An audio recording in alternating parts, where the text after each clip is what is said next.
According to CNN Asia, the UN criticized Duterte's war on drugs as a crime under international law. With all his pride, Duterte said that Maybe we'll just have to decide to separate from the United Nations. Take us out of your organization. You have done nothing anyway. Duterte accused the UN for ignoring the plight of our country. He even mentioned that When were you last time? Nothing. Never except to criticize. Since it became one of the most controversial or hottest issue today, the group decided to take the concite on this news and focus more on its effects to the whole country. I urge the Lima to proceed with the investigation. And I would like to invite, there's somebody said who told me there was this UN expert that Duterte is not doing enough. To come to the Philippines, have a conference to me in public. You can ask your questions, all that you want to know.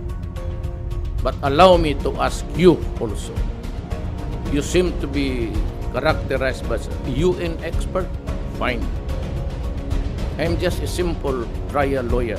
So why don't you come here and let's talk about what you're talking about.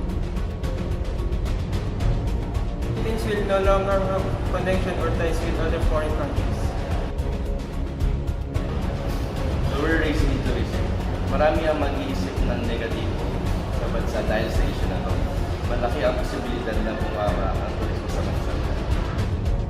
Philippines will not receive aid and assistance from UN and other countries. Mag-iiba ang tingin ng marami sa Philippines. Dagdag pa nito ang hindi pagtanggap ng ating bansa sa mga benepisyong dapat matanggap ng isang bansang kasali sa Organisasyong United Nations.